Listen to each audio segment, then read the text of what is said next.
देखना अगर चले, इस पे थोड़ा ध्यान देते रहना। Good morning, sorry good evening all of you. आप सभी लोगों का वीके क्लासेज में स्वागत है।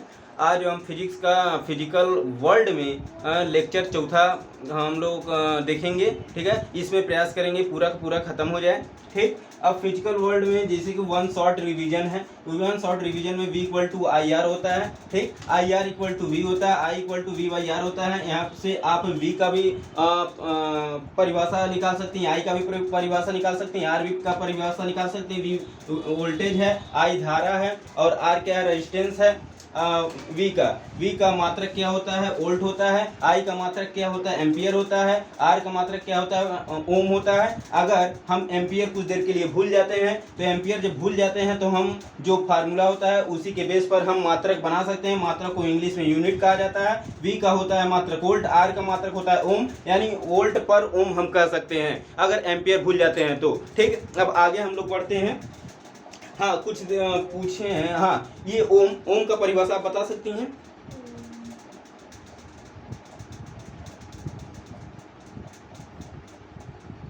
इस फार्मूले से आप अवगत हैं?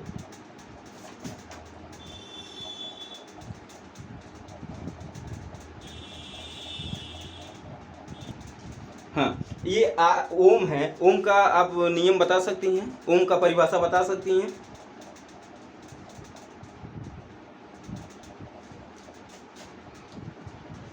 देखिए मैम, कुछ यहाँ करना नहीं है, बस यहाँ आप आर से फार्मूला यहाँ पर वो बना लीजिए। उसके बाद से जो जिसे बनाई इससे पहले चालक में हाँ? प्रवाहित विभवांतर और उसमें प्रवाहित धारा अब क्या होता है फार्मूला पहले देख लीजिए। R equal to V by I होता है। हाँ, धारा के अनुक्रमानुपाती होता है। अनुक्रमानुपाती कैसे होगा? यहाँ पर थोड़ी ना कोई कांस्टेंट होता है। हाँ, तो गुणनफल नहीं होगा तो व्युत्क्रमानुपाती होगा। व्युत्क्रमानुपाती होता है। किसके व्युत्क्रमानुपाती होता है? अरे विभवांतर हाँ, विभवांतर के व्युत्क्रमानुपाती होता है, ठीक। यानी आप ये सीख गई हैं कि यदि हमें फार्मूला मालूम है तो उससे हम किसी का भी हम परिभाषा डिफाइन कर सकते हैं, ठीक है। समझ में आया? ठीक। अब हम लोग आगे बढ़ते हैं। थोड़ा सा और रह गया है वन शॉट में रिवीजन। तो ये बताइए, ये परमाणु का नाभिक मॉडल तत्वों का इलेक्ट्रॉन तथा धन किरणों का E/M निर्धारण कौन किया और कहाँ कराने वाला था? जे थॉमसन ने ये प्रतिपादित किया था और ये इंग्लैंड के रहने वाले हैं। ये जे थॉमसन, हाँ, इंग्लैंड के रहने वाले हैं। और सर्वप्रथम कृत्रिम रूपांतरण परमाणु में नाभिक की खोज किसने की? वो कृत्रिम वाला जो रदरफोर्ड, न्यूजीलैंड का रहने वाला था, ठीक। अच्छा, हाइड्रोजन का परमाणु मॉडल किसने पेश किया? Niels Bohr. कहाँ का ये था? डेनमार्क का। Very good. रेडियो एक्टिवता की खोज किसने की? बेकुरल, फ्रांस का रहने वाला था, ठीक। अच्छा, ये बताइए क्वांटम सांख्यिकी का खोज किसने किया और कहाँ का ये था? एसन बोस ने किया था, ये भारत के रहने वाले हैं। अच्छा, ये जेम्स क्लार्क मैक्सवेल क्या खोज किया था और कहाँ रहने वाला था? विद्युत चुंबकीय सिद्धांत दिए थे और ये इंग्लैंड के रहने वाले हैं। मैडम क्यूरी कौन सा खोज की थी? मैडम क्यूरी पोलैंड की रहने वाली हैं और रेडियम तथा पोलोनियम की खोज की थी इन्होंने। किसी एक भारत के वैज्ञानिक का नाम बताइए जो विज्ञान से जुड़े हुए हैं। मेघनाथ शाह हैं, भारत से जुड़े हुए हैं। हाँ। और तापीय आयनीकरण का सिद्धांत इन्होंने दिया। अगर मेघनाथ शाह को छोड़ा जाए तो फिर और कोई है? एसन बोस भी हैं। हाँ। क्वांटम सांख्यिकी का की खोज की। चलिए, अच्छा, अब ये बताइए गुरुत्वाकर्षण बल क्या होता है, यानी ग्रेविटेशनल फोर्स क्या होता है? यह दो पिंडों के बीच इनके द्रव्यमानों के गुणनफल के अनुक्रमानुपाती तथा उनके बीच की दूरी के वर्ग के व्युत्क्रमानुपाती होता है। चलिए, ठीक है। अच्छा, विद्युत चुंबकीय बल क्या होता है? आवेशित कणों के बीच लगने वाला बल विद्युत चुम्बकीय बल कहलाता है। और कुछ? यह केंद्रीय बल है तथा संरक्षी बल है और आकर्षण एवं प्रतिकर्षण दोनों प्रकार का होता है। बस। और इससे पहले हम लेक्चर में कुछ और बताए थे, कुछ लिखवाए थे। जैसे इससे पहले परिभाषा बताई हो गुरुत्वाकर्षण का, ठीक उसी प्रकार से एकदम मिलता जुलता ही करवाए थे।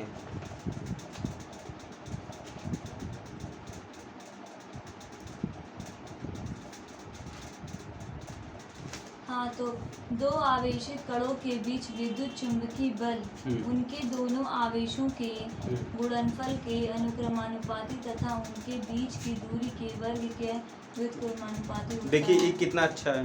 और वो थोड़ा सेम तो है। सेम है, हमें नहीं लग रहा सेम है, बस वही थोड़ा सा यहाँ पर लग रहा है कि हाँ इसको परिभाषित किया गया है, बट वहाँ पर उसका जिक्र किया गया है, ऐसा लग रहा है। आवेशित कण हो गया ना, तो दो आवेशित कण होना चाहिए। चलिए ठीक है।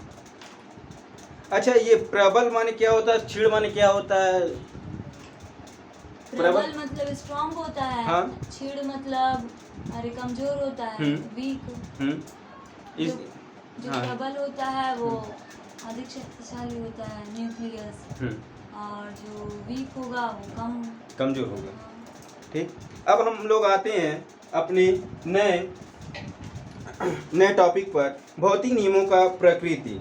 ठीक, भौतिक में विश्व के अति अल्प आकार के कणों जैसे परमाणु, नाभिक तथा अति दीर्घ आकार के कणों जैसे तारे, आकाशगंगा, ठीक, का अध्ययन करते हैं। भौतिक नियमों के प्रकृति में यानी नेचर ऑफ फिजिकल लॉ में भौतिकी में विश्व के अति अल्प आकार के कणों, अति अल्प से क्या तात्पर्य है यहाँ पे? अति अल्प मतलब सबसे छोटा। हाँ, अति अल्प के कणों जैसे परमाणु, नाभिक तथा अति दीर्घ से क्या तात्पर्य है यहाँ पे? हाँ, सबसे बड़ा आकार के कणों जैसे तारे, आकाशगंगा का अध्ययन करते हैं। इनके अध्ययन की विधियां तथा उपकरण भिन्न होते हैं। प्रयोगों तथा प्रेक्षणों के आधार पर तथ्यों की खोज के साथ साथ उन नियमों को भी खोजने का प्रयास किया जाता है जो लघु एवं दीर्घ आकार के कण पालन करते हैं। विभिन्न भौतिक प्रक्रम विभिन्न प्रकार के बलों से नियंत्रित होते हैं, अतः प्रक्रम में कुछ भौतिक राशियां समय के साथ बदलती रहती हैं। कुछ निश्चित शर्तों के अंतर्गत दिए गए प्रक्रम में कुछ भौतिक राशियां समय के साथ नियत रहती हैं। वे राशियां जो नियत संरक्षित रहती हैं संरक्षित राशियां कहलाती हैं। यदि किसी को शर्त सहित कहें तो यह कथन संरक्षण नियम यानी कंजर्वेशन लॉ कहलाता है। इस प्रकार संरक्षण नियम वह है जो यह प्रदर्शित करे कि कौन सी भौतिक राशि किस शर्त के अंतर्गत संरक्षित है। कुछ संरक्षण नियम निम्नलिखित है, तो नोट कीजिए। भौतिक नियमों की प्रकृति में ऊर्जा संरक्षण, कंजर्वेशन ऑफ एनर्जी।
हाँ, ऊर्जा संरक्षण कंजर्वेशन ऑफ लॉ।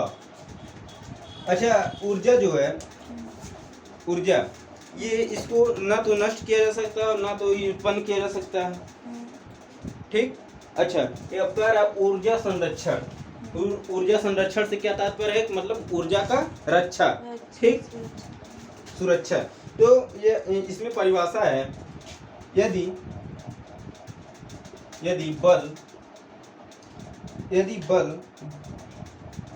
बल का गतिज ऊर्जा गतिज ऊर्जा तथा स्थितिज ऊर्जा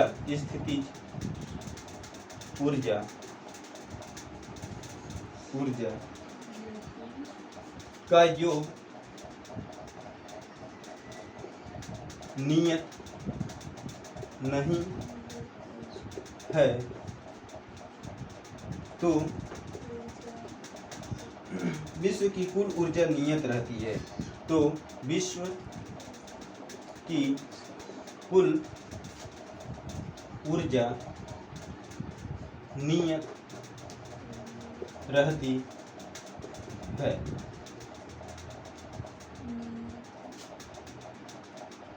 ऊर्जा संरक्षण कहलाती है।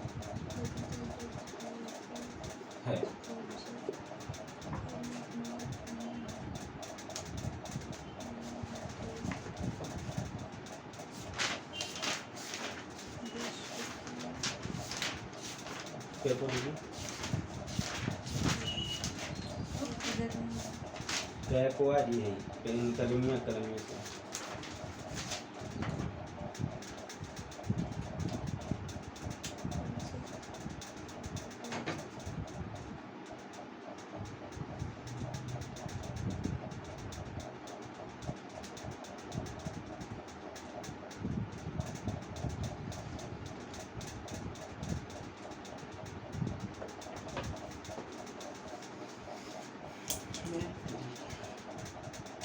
हाँ हो गया। अब देखिए यहाँ एक का है गतिज ऊर्जा है, एक स्थितिज ऊर्जा है। तो है गतिज ऊर्जा का फार्मूला क्या होता है?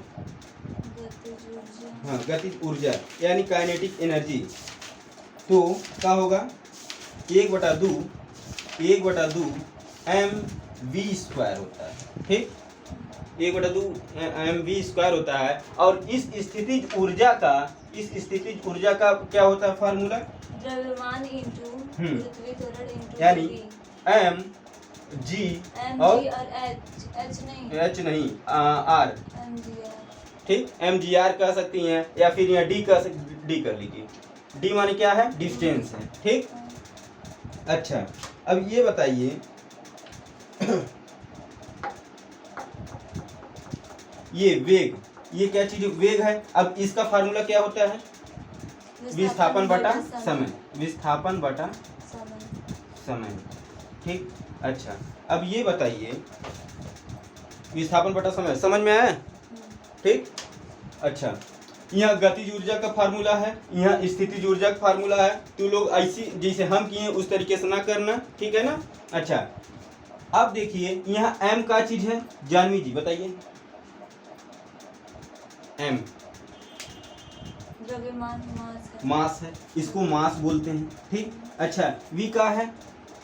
v जो है वो वेलोसिटी है। वेलोसिटी मतलब अरे विस्थापन क्या है? वेलोसिटी मतलब वेग। हाँ वेलोसिटी है ये। ठीक अच्छा अब ये बताइए इसका मात्रक क्या होगा? इसी का गतिज ऊर्जा का मात्रक क्या होगा? गतिज ऊर्जा का अरे बिना देखे बताइए।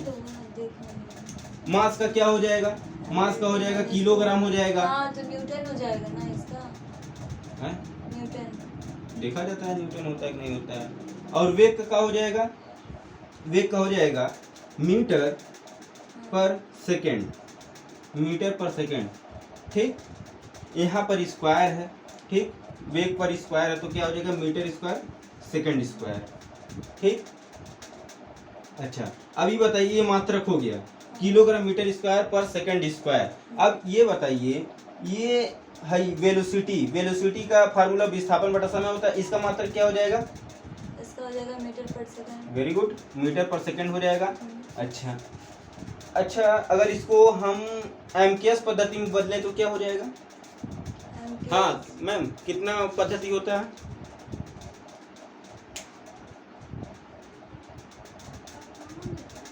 तीन होता है। कौन कौन से?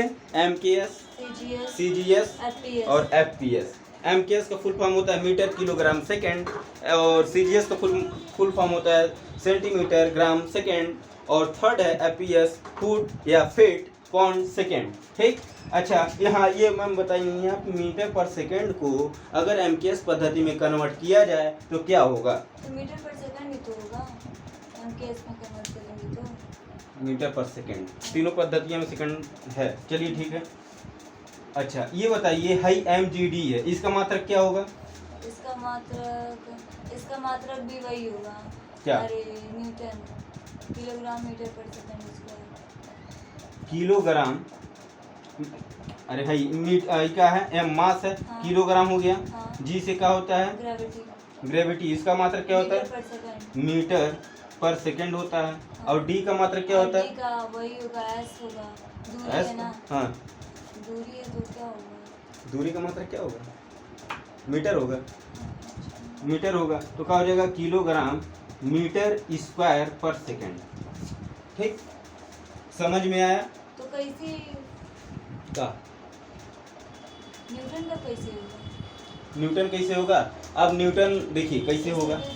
अब हम जा रहे हैं पता करने की का न्यूटन होगा कि नहीं होगा। ये बताइए F इक्वल टू एम में होता है। हाँ। एम का क्या होता है? मास है, मास का किलोग्राम होगा। त्वरण है, त्वरण का मात्रा क्या होता है? मीटर पर सेकंड स्क्वायर होता है। अब का ये इसमें से जो ये इसमें है क्या बाकी दोनों में है? तो ये बीमा निकालेंगे तो कैसे निकलेगा? किसका? MLT माइनस वो बीमा अलग चीज है, पहले इतना समझ में। अब ये वेग का कहाँ गया? अच्छा, सही है, सही होगा। संवेग गतिज ऊर्जा का। अच्छा यहाँ मात्रा को तरक नहीं दिया है, चलिए ठीक है। ठीक, इतना समझ में आया, नोट भी हो गया। ये फार्मूला और मूला भी कहीं किनारे नोट कर लीजिए। नोट हो गया? आप लोग को स्क्रीनशॉट लेना हो तो ले लीजिए। और भी कोई अगर फार्मूला और मूला वगैरह पूछना है तो आप कमेंट बॉक्स में कमेंट कीजिएगा, उसका नेक्स्ट वीडियो में हम फार्मूला और उसको सिद्ध करने का तरीका बता देंगे। ठीक, अब हम लोग आगे बढ़ते हैं। अब हम इसका और गतिज ऊर्जा का और स्थितिज ऊर्जा का दोनों का तो एक ही है ना, अरे मात्रक दोनों का एक ही है मात्रक। कैसे एक ही मात्रक होगा? mgd है वहाँ और यहाँ mv स्क्वायर है। अच्छा, उस पर मीटर स्क्वायर और सेकंड हाँ। स्क्वायर। ठीक, तो अब हम लोग आगे चलते हैं।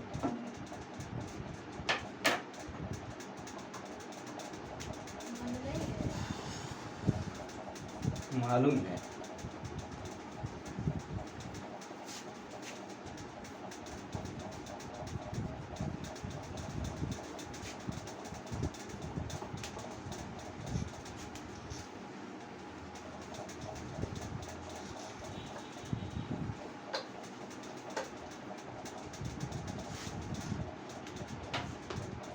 अब हम लोग आते हैं रेखीय संवेग संरक्षण पर।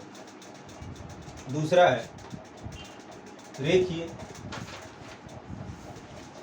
संवेग संरक्षण, यानी conservation of linear momentum. Conservation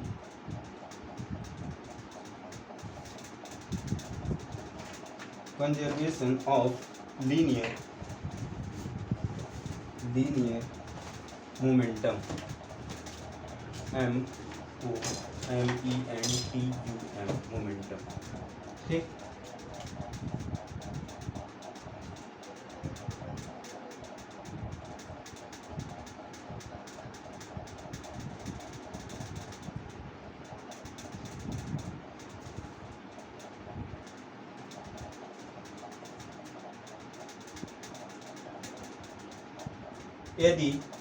यदि किसी वस्तु पर कार्य करने वाला बल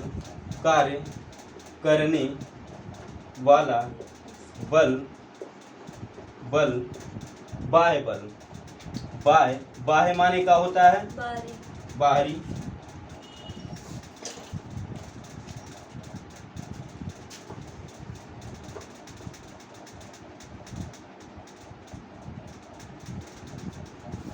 बाहरी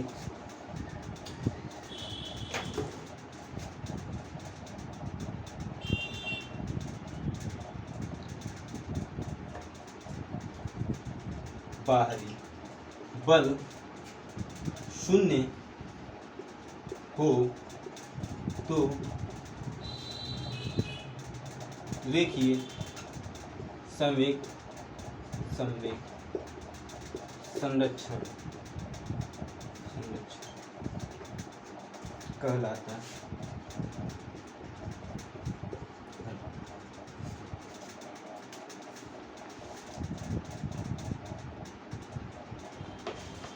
हाँ, हो गया।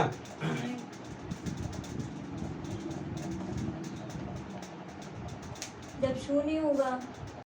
हाँ, अब देखिए यहाँ रेखी मतलब क्या है, यहाँ से क्या तात्पर्य है? रेखी मतलब लीनियर, उसको रेखी को तो इंग्लिश में बोलते हैं लीनियर, बट क्या तात्पर्य है, क्या इससे जानती हैं रेखीय से? लीनियर मतलब सीधा होता है। वही रेखीय संवेग। हाँ, मतलब सीधा, ठीक, क्षैतिज, ठीक, अच्छा क्षैतिज। अच्छा, अब संवेग का फार्मूला क्या होता है? P होता है, ठीक, इसको P से ये P पर हाँ डिनोट करते हैं, ये P प्रतीक है किसका? संवेग का है, ठीक, ये क्या होता है? mv होता है, ठीक। अच्छा, यहाँ m का चीज है जानवी, m क्या चीज है? मास है। किस चीज का मास है? मास है। मास का मात्रक क्या होता है? किलोग्राम होता है, ठीक। अच्छा, v का मात्रक क्या होता है? यहाँ v वोल्टेज से तात्पर्य नहीं है।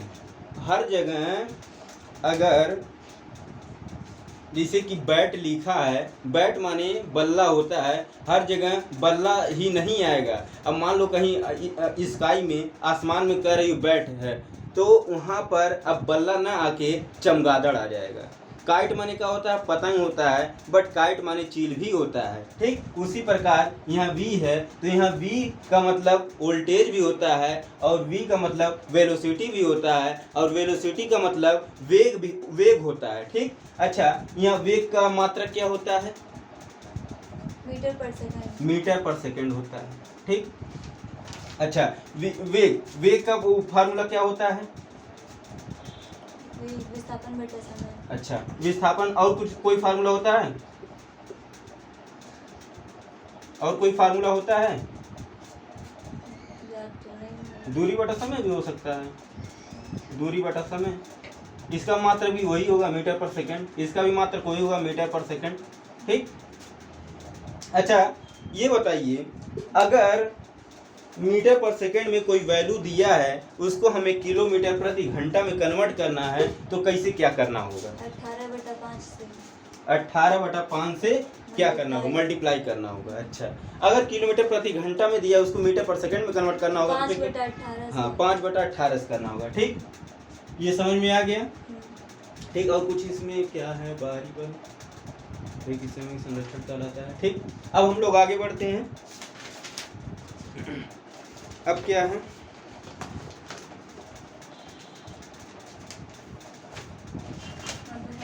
कोणीय संवेग संरक्षण। चलिए, अब कोणीय संवेग संरक्षण आता है। हाँ, अब कोणीय संवेग संरक्षण, ठीक। कोणीय मतलब होता है एंगल, ठीक। यदि किसी वस्तु पर कार्य करने वाला बाहरी बल आघूर्ण शून्य टर्की उसको बोलते हैं ना, हो तो कोणीय संवेग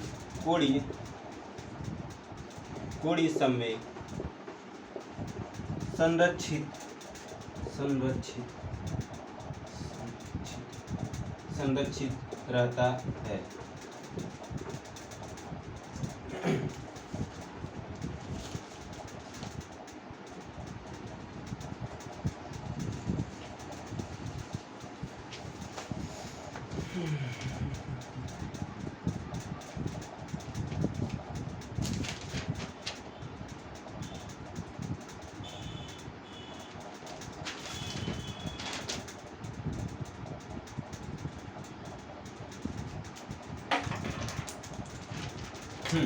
इसको बल आघूर्ण को इंग्लिश में क्या कहते हैं? टॉर्क कहते हैं, TORQUE, टॉर्क कहते हैं। इसका फार्मूला क्या होता है? इसका फार्मूला क्या होता है? बल आघूर्ण का बल इंटू दूरी होता है, बल इंटू दूरी होता है, ठीक, बल इंटू दूरी होता है। अच्छा, अब क्या है,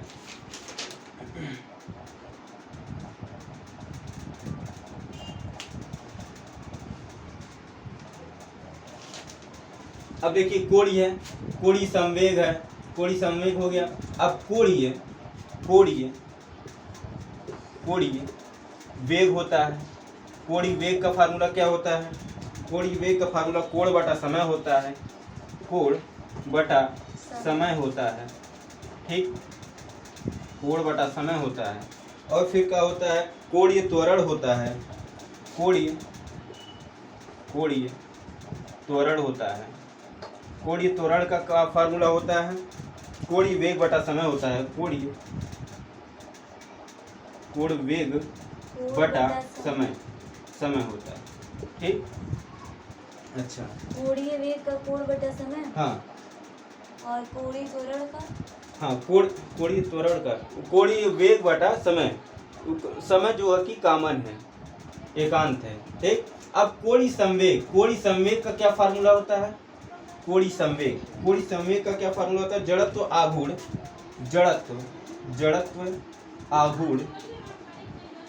जड़त्व आघूर्ण गुणे कोणीय वेग,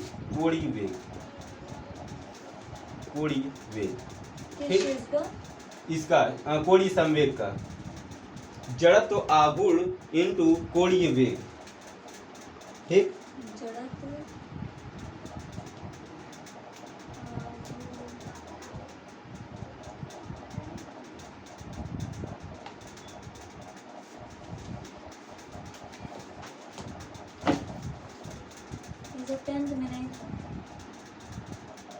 हाँ जी, अब हम लोग कोणीय संवेग संरक्षण हो गया। अब चौथा हम लोग देखेंगे द्रव्यमान ऊर्जा संरक्षण। ये एक ही सिक्का के दो पहलू हैं, ठीक है ना, एक ही सिक्का के दो पहलू हैं, चित्त और पट, ठीक। तो इसमें क्या कह रहा है द्रव्यमान ऊर्जा संरक्षण का? तो कह रहा है मास एनर्जी कंजर्वेशन। आइंस्टीन के अनुसार द्रव्यमान तथा ऊर्जा अलग अलग अस्तित्व वाली भौतिक राशियां नहीं है, ठीक, बल्कि एक ही राशि के दो रूप हैं, ठीक। हमने जो बताया कि एक ही सिक्के के दो पहलू हैं, ठीक, उसी प्रकार से है ये। द्रव्यमान को ऊर्जा में तथा ऊर्जा को द्रव्यमान में बदला जा सकता है, ठीक। द्रव्यमान तथा ऊर्जा के बीच तुल्य संबंध =mc² है, ठीक। नोट कीजिए द्रव्यमान ऊर्जा संरक्षण, द्रव्यमान, Om Hariom,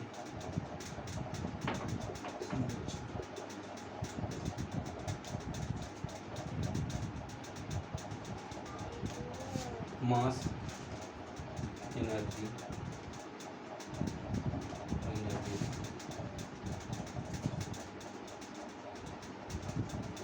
mass energy conservation. द्रव्यमान तथा ऊर्जा एक ही सिक्के के दो पहलू हैं। ये भी लिखेंगे? हाँ, लिख लो। द्रव्यमान तथा ऊर्जा एक ही सिक्के के दो पहलू हैं। द्रव्यमान को ऊर्जा में तथा ऊर्जा को द्रव्यमान में बदला जा सकता है।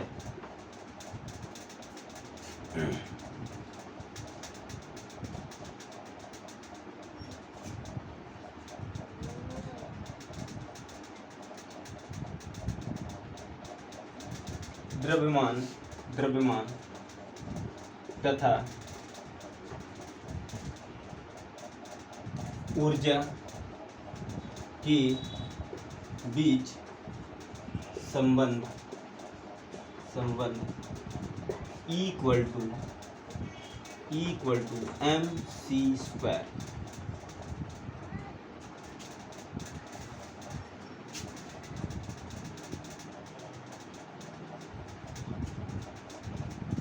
E equal to mc²।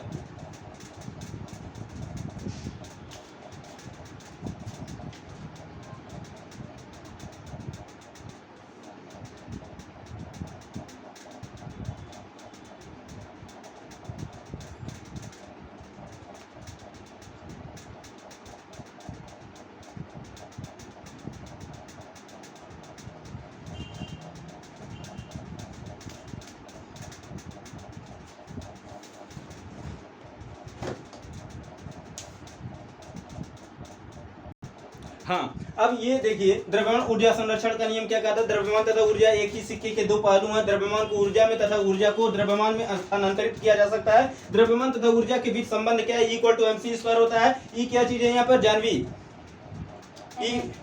Energy का मात्रक क्या होता है? जूल होता है। अच्छा, और यम क्या चीज है यहाँ पे? मास है। मास को हिंदी में क्या कहते हैं जानवी?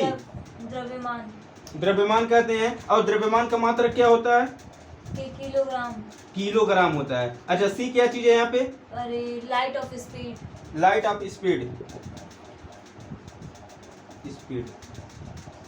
ठीक, लाइट ऑफ स्पीड है। अच्छा, इसको हिंदी में क्या कहते हैं? प्रकाश की चाल। इसका मान कितना होता है? इसका मान 3 × 10⁻⁸ 8 मीटर पर सेकंड। Very good. ठीक है। हाँ, तो अब हम लोग किताब का देखते हैं क्या है। इक्वल टू mc², जिसमें ई जूल में ऊर्जा तथा m किलोग्राम में द्रव्यमान है। इसके अनुसार यदि ऊर्जा ई विलुप्त होता है, यानी ई एनर्जी अगर गायब हो जाता है तो द्रव्यमान m बढ़ जाता है। ठीक है ना? अगर एनर्जी यहाँ गायब हुआ तो द्रव्यमान बढ़ा, अगर द्रव्यमान यहाँ गायब हुआ तो एनर्जी बढ़ा। ठीक, एक दूसरे के अपोजिट हैं। ठीक, अपोजिट माने जानवी? हाँ, ठीक। और सीधा का? सीधा को क्या कहेंगे? अरे उल्टा, तो सीधा को क्या कहेंगे? क्या बोल रहे हैं? जैसे कि कही उल्टा, तो सीधा को क्या कहेंगे? अब जैसे मान लो यहाँ हाई बढ़ा तो हाई घटा, हाई बढ़ा तो हाई घटा, हो जाएगा, तो समान हो जाएगा। हाँ। मतलब समान वर्ड हो जाएगा, समान शब्द हो जाएगा। बट हम ये कहना चाहते हैं, हाँ डायरेक्ट कर सकते हैं।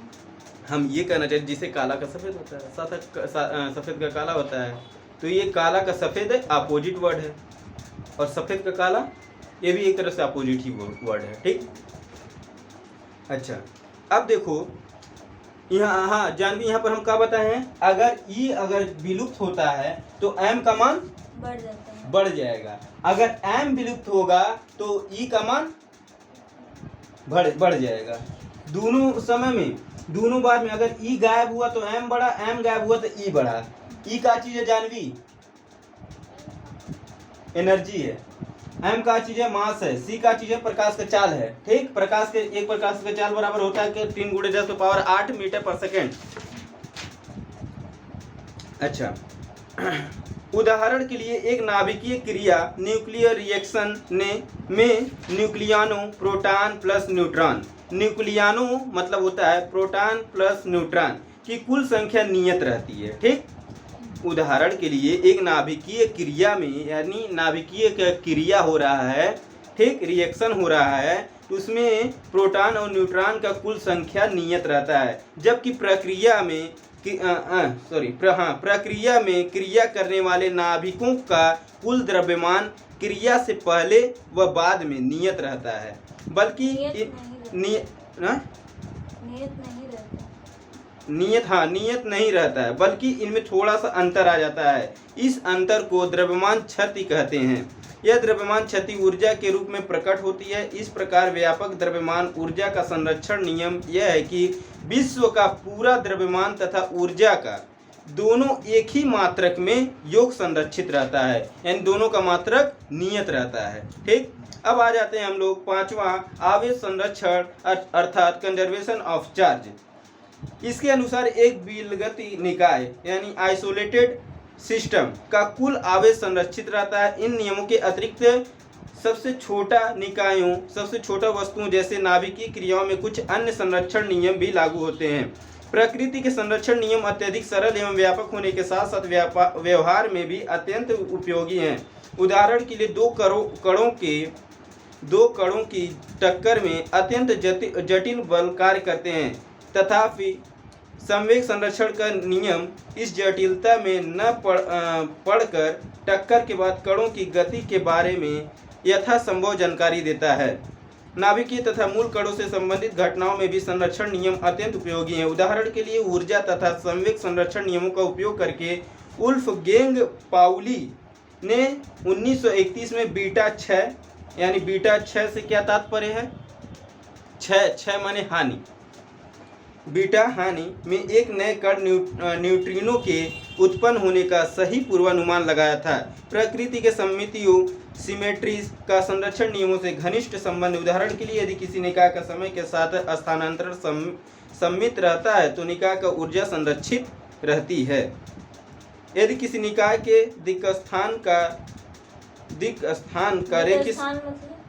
स्थान मतलब यहाँ दो स्थानों का जिक्र किया गया है कि रेखीय स्थानांतरण सममित है तो निकाय का रेखीय संवेग संरक्षित रहता है। यदि इसी प्रकार यदि किसी निकाय का दिक् स्थान समदैशिक है तो निकाय का कोणीय संवेग संरक्षित रहता है। इसी प्रकार प्रकृति की सममिति की संरक्षण नियमों तथा सिद्धांतों में महत्वपूर्ण भूमिका है।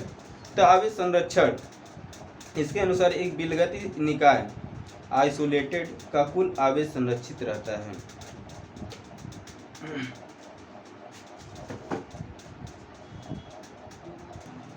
हाँ, अब बहुविकल्पीय प्रश्न है। हाँ जानवी, ये बताइए प्रकृति में पाए जाने वाला सबसे दुर्बल बल है। ऑप्शन ए विद्युत चुंबकीय बल, ऑप्शन बी दुर्बल नाभिकीय बल, ऑप्शन सी गुरुत्वाकर्षण बल, ऑप्शन डी इनमें से कोई नहीं, गुरुत्वाकर्षण बल। ठीक, अच्छा आप अर्पिता जी बताइए वह बल जो आकर्षण तथा प्रतिकर्षण दोनों प्रकृति का हो सकता है वह कौन सा है। ऑप्शन ए गुरुत्वाकर्षण बल, विद्युत चुंबकीय बल आकर्षण भी करता है और प्रतिकर्षण भी करता है। ठीक, अच्छा तीसरा जानवी जी, द्रव्यमान ऊर्जा की तुल्यता किस वैज्ञानिक ने स्थापित की थी। Joule, Newton, Einstein, Faraday. Einstein. Transistor का आविष्कार कौन किया जी। ट्रांजिस्टर का आविष्कार जे बार्डिन ने किया था। ठीक, अच्छा लास्ट है, नोबेल पुरस्कार प्राप्त करने वाले प्रथम भारतीय वैज्ञानिक कौन थे। सीवी रमन। नोबेल पुरस्कार प्राप्त करने वाले प्रथम भारतीय वैज्ञानिक सीवी रमन थे। ये सब कंपटीशन में भी पूछा जा सकता है। ठीक, अच्छा तो ये खत्म हो गया। बाकी अति लघु उत्तरीय प्रश्न का आंसर इसमें दिया है। भौतिकी किस विज्ञान का श्रेणी में आता है। तो भौतिकी की कितनी शाखाएं हैं। की प्रमुख शाखा 6 शाखा है। यांत्रिकी, उष्मागतिकी, प्रकाशिकी, दोलन तथा तरंगे, वैद्युत गतिकी, आधुनिक भौतिकी। ठीक, हाँ और ये आप लोग से आग्रह है कि ये जो अति लघु उत्तरीय प्रश्न है इसको आप लोग याद करके, और उम्मीद करते हैं मंडे को टेस्ट होगा। कोई दिक्कत किसी को, कोई ऑब्जेक्शन। ठीक, और इसका सॉल्यूशन भी YouTube पर भी अपलोड किया जाएगा। ठीक, अच्छा इसमें हम अति लघु उत्तरीय और बहुविकल्पीय को ही देंगे। ठीक, टेस्ट में। अच्छा तो हम लोग का आपका 16 है। हाँ जो भी है, और बहुविकल्पी 5 है। हाँ 16 5 20 16 5 20 होता है। 1 और 21। हाँ तो हम लोग लेक्चर चौथा में ये जो फिजिकल वर्ल्ड है यानी भौतिकी जगत जो है ये हम लोग का लेक्चर 4 तक समाप्त हो गया। ठीक, यदि आप लोग को कुछ भी इसमें पूछना हो तो आप लोग कमेंट बॉक्स में कमेंट कर सकते हैं। यदि कोई वैकेंसी के बारे में जानकारी प्राप्त करना हो तो भी संरक्षण बाकी है। यदि किसी वैकेंसी के बारे में कोई जानकारी प्राप्त करना हो तो वैकेंसी के बारे में आप जानकारी के लिए आप कमेंट बॉक्स में कमेंट कर सकते हैं, या फिर मेरे दिए हुए चैनल यानी यहाँ HBK क्लासेस 2M पर विजिट कर सकते हैं, या फिर मेरे दिए हुए मोबाइल नंबर 7309774440 पर कांटेक्ट कर सकते हैं। तो आज के लिए इतना ही, फिर हम नेक्स्ट वीडियो में मुलाकात करते हैं। जय हिंद, जय भारत।